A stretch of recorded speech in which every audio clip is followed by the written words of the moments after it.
İsmayıllıda Xocalı soyqırımının 34-cü il dönümü qeyd edilib.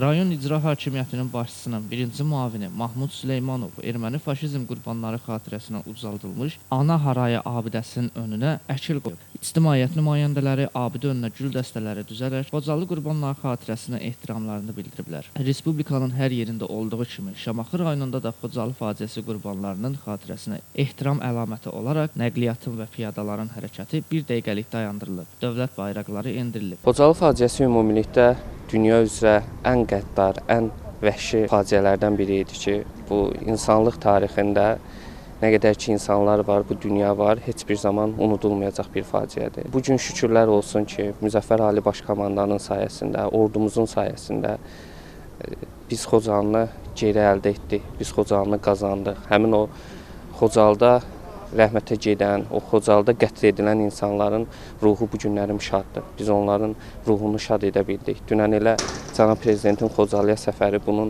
ən əsas göstəricilərindən biri idi ki, məhz 92-ci ildə ayaq yalın, oradan faciə içərisində, amansızlıqla qaçan insanlar bu gün qürurla geri dönürlər, xoşbəxtliklə geri dönürlər və artıq Xocalıda uşaq səsləri, sevinç səsləri, həmin o ağlayan, o qəddarlığa məruz qalan uşaqların səsi artıq bu günlərin sevinç səsi ilə əvəz olunubdur.